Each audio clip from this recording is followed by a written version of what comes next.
Thank you very much. It's good to be here. And Nick, we Northsiders have to stick together.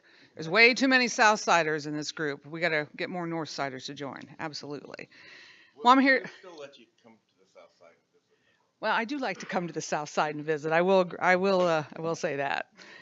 When folks come into our office and they're talking about looking about living on the lake, getting a place on the lake. Um, Jenny, who works with me, she's a South Sider. I'm a North Sider. And we always say South Side's the party side, North Side's a little quieter, but we all go to the South Side to party. So that pretty much wraps that one up. I'm here this morning to talk a little bit about tourism, our year last year, and do I control that or do you? Give me that pouch. I'll set that up for you. Sorry. Well, I'm glad to tell you what to do. I enjoy that. It's just like home. I know it is. And I figure you're as well trained as my husband is. So anyhow, tourism last year, I'm really happy they asked me to come today because I get to tell you that last year was a fabulous year. In fact, it can be summed up in one word. Yes, wow. We had a rather record-breaking year in 2016. Now we're supported by the lodging tax. So if you stay at a hotel, you know this anywhere you go, you pay an extra little fee on top of your room charge. Well, we get a small portion of that to promote the area. And that's what this is based on. This is based on hotel stays because we get that report every month. So we can see if more people are staying or less people are staying.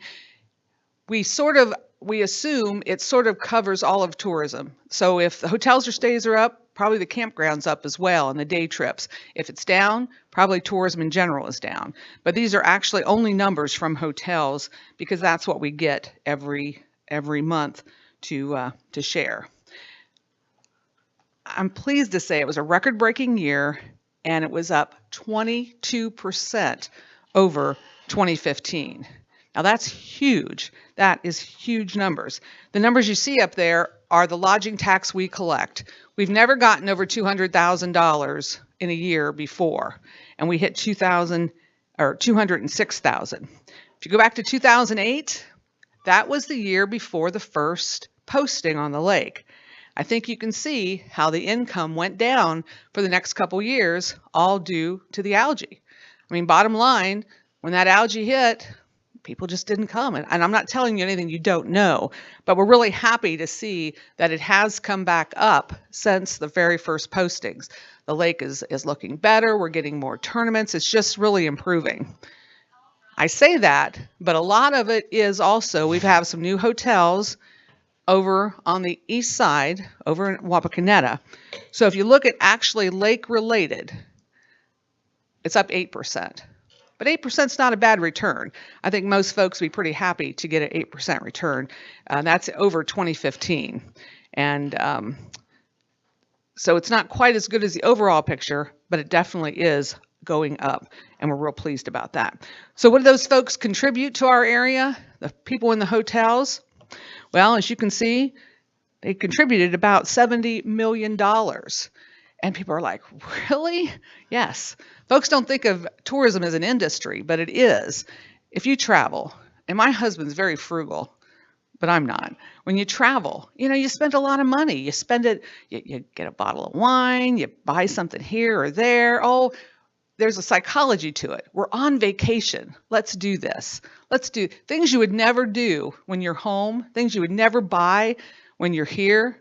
You'll do that when you're on vacation. It's a splurge. And that's what people do when they come here. I know we all take our own area for granted, but they do.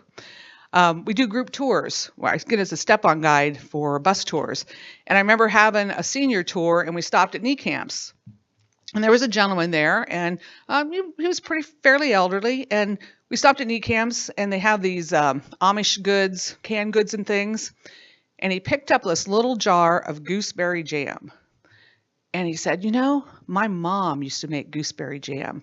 We were talking about it a little bit. Now this jar, I'm thinking it was like $10 or something. It was one of those specialty kind of, if he'd been in his local grocery store, he would have went, what? That's crazy. He bought that jar of jam. He was on vacation. It brought back memories. He was thinking of his, of his mom and he just felt good. And he paid that for that jam. That's what we do when we're on vacation. We spend money, and people spend money here. So that is what hotel guests spent last year in our area. If you look at the day trippers, the folks who have houses on mostly the south side, who come for the weekend, who bring their friends, bring family, or other people borrow their homes. And if you look at folks who camp, a lot of campers, probably the total is getting pretty close to $200 million for travel and tourism in the two-county area. And again, there's that large impact of over the years. And again, you can see the number of jobs supported has gone up significantly since the first bloom, the first report on the lake. So that's really good news. I know we at the Visitor Center are very happy for that trend. There's also something that folks, they have new statistics about, new studies, and it kind of makes common sense, but sometimes you got to see the numbers before you believe it. It's something called the halo effect. And the halo effect is when you promote an area for travel and tourism, you promote the great events like the summer kickoff and all the fun things we do around here, and you talk about the positives, it branches out in other ways. And what it does is it tells people, you know, that's a good place to live. Maybe I want to start my career there. Maybe I want to retire there, go to school. They did a number of studies. One of them was in Ohio. I think this one might have been North Dakota, but the numbers were very similar all across the 8 studies they did in the United States. The impression people had of a place, once they saw that advertising, once they saw the promotions, it increased incredibly. So somebody might think, Ohio, Grand Lake St. Mary's. But once they hear the radio commercials, see TV ads, see other ads, it's like, yeah, maybe I would like to live there. And I do know a number of folks who sort of out of the blue picked our lake to retire. They saw something somewhere, it caught their interest, they came and paid a visit, and they moved here. Now, I've got 10 brothers and sisters in the area, so just picking up and moving away from family is just kind of foreign to me. But a lot of people do that. And good promotion, good advertising for the lake accomplishes that as well. So just going to take a real quick rundown on some positives from last year, why some of our tourism dollars were up. Some things that were fun. Grand Lake St. Mary's Campground, big increase there. Their numbers were up, but they also, their dollars that they collect up $56,000 over the previous year. So that's very good news. A lot of fishing tournaments last year. Oh, I never used these before, so I'm going to do this just for the fun of it. There we go. Fishing tournaments were up, as you know. There was good fishing last year. Fishing tournaments are up again this year, but nothing makes me happier than to go on that Grand Lake fishing site or some other sites and see the people posting their fish and talking about the good fishing. So that just makes my heart happy. Another great thing we have going on, of course, the treatment trains. And a lot of ecotourism out there. People want to go and they want to walk these trails. And thanks to the Rotary and to some other generous businesses and people, we're getting some trails around those. So that's a real positive, something we can promote and be very proud of. And it's kind of like taking that lemons and making lemonade out of it. And we've got a nice little thing for visitors to do. Also, the Armstrong Air and Space Museum, their numbers are way up last year. This is a little bit cumbersome, but I just love this thing. They've got some new interactive displays. They've got some new people who are energizing that museum. So that was a big contribution to tourism. And if you haven't been to New Bremen, this is very cool. And it's in progress, but by the lock, by the Bicycle Museum and the Lock Keeper's House downtown, they have this new park they've been making. It's the Commence Legacy Park, and I call it an art park. And they've got a lot of interactive things for adults and for kids. And it makes it a very cool stop for tourism there. Now, at this park, and you can't see it, it's on the other side of the stairs, there's actually a concrete slide. So if you don't like to do stairs, there's a bar, you sit down, and you slide down to the bottom of the hill. I had a busload of seniors who had visited the Bicycle Museum. We were looking at the lock, and one of the ladies said, "We're doing the slide." And about 40 of them took that slide. Now, it was when it was new and it was very, very slippery. And I thought, oh, please, nobody break anything. But they had a great time. And I'm telling you, they went back and that was one of the things they talked about to their friends. You can't believe this. We slid down this, it's just those kind of fun things that people were looking for. Also last year, hopefully some of you participated in this or went over there. Fort Recovery had their 225th anniversary. They had a lot of fun things, but one of the great things that remains, they did a number of murals on their buildings there. Great little historic downtown. People love murals. They've got some cool places to eat. So it just makes a fun stop for visitors to check out those murals and the history there. So that was a great thing that happened down in Fort Recovery. And then finally, I've always had a wish list for tourism. It's getting pretty close to being satisfied. We had to have breweries, right? I mean, what's a German area without some breweries? Well, luckily we have the Moeller Brew Barn, and we also have Tailspin. So then my list moved on, because you're never satisfied, right? So then my list moved on. We need a good chocolate shop. We need some chocolates. Winans Chocolates and Coffee is going to open in Wapakoneta this year. We have the creamery. You have to have a great ice cream place, right? People love that. And one of my last things on the list, a winery. We need some winery. I mean, we send folks down to the winery at Versailles. They've got great product. They've got a beautiful place. I want it in my counties. Well, we do have sort of a startup winery beginning. They don't have a tasting room yet, and they're sort of just working on it. But it is the Vineyard at Evergreen Farms. That's sort of just south of Coldwater. And the Spade and Barrel is a tasting room, and that's at Deuce Nursery, again, in the Coldwater area. And they do carry some of the Evergreen Farms wines, but it's a very cool place too, the Spade and Barrel. So we're getting very close to you got to have certain things on your list for folks to do. So if any of you are interested in starting a winery, please see me, and I'll be definitely glad to send folks your way. And finally, another cool thing we have, people love to find the unusual or find something that they're not going to see somewhere else, or they think it's kind of there, something they've discovered. We're starting to send folks to the Memorial Park in Coldwater. If you haven't been there, they did something that I think is so cool.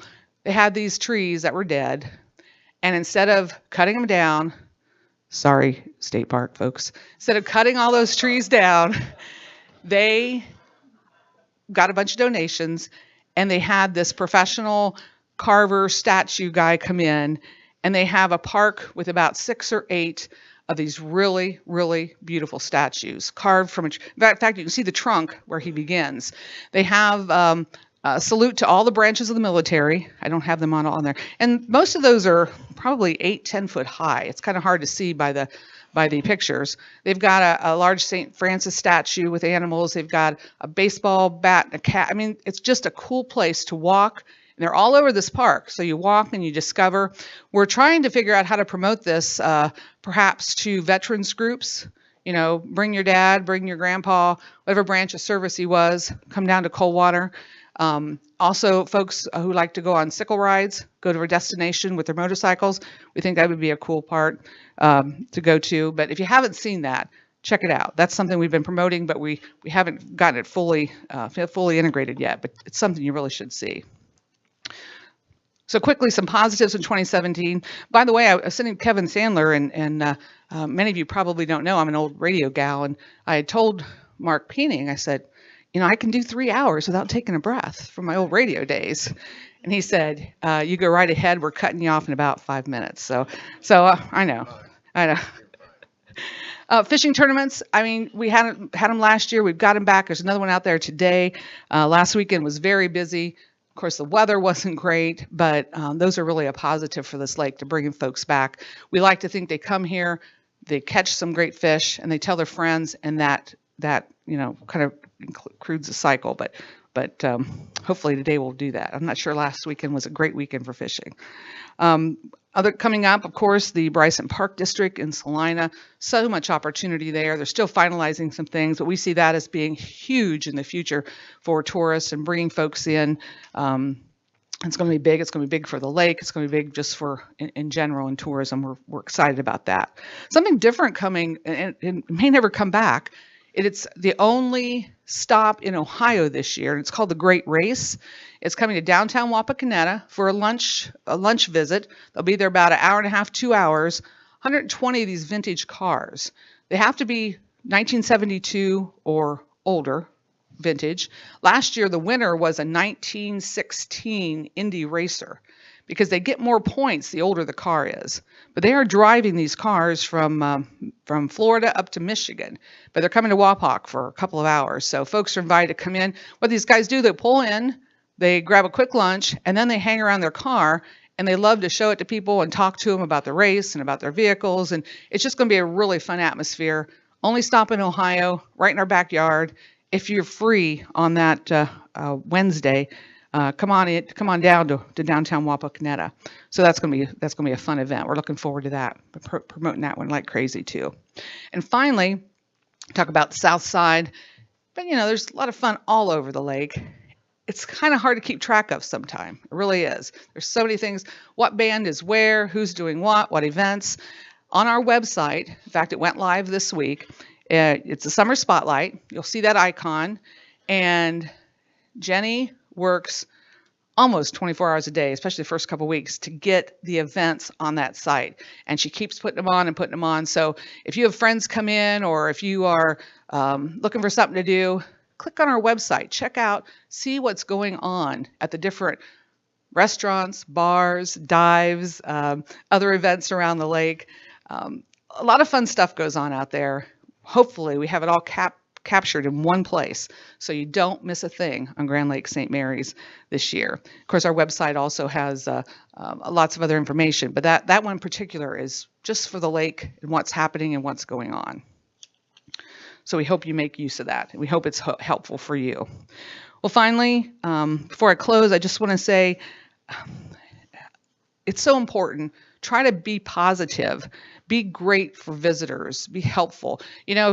I'm sure you can all relate. If you go visit someplace and you have one bad interaction, one bad thing happens, kind of taints your whole visit. And sometimes when you leave, that's the thing you remember. Like, oh, remember that guy at the fishing ramp, how he yelled at, So try to be very positive. Be good ambassadors. And I know people say, oh, you're such a cheerleader. If you could come work in my office for a day, and people come in there and say, do you know how lucky you are to live on this lake and have all this going on? It's such a nice place, and there's no traffic problems, and people come in and they just rave and rave and rave. And I wish I could impart that to all of you, just how lucky we really are out here. So be ambassadors for this lake, invite people to come, brag about it, tell them, if you're a fisherman, you always stretch things a little bit, right? Tell them what a great catch you had. And I do want to thank you very much for supporting tourism in our two-county area. By the way, I did bring our visitors guides, restaurant guides, calendar events. They're all in the bar back there. If anybody wants some of those, just take them with you when you leave and make use of those. So thank you very much for having me today. Appreciate it.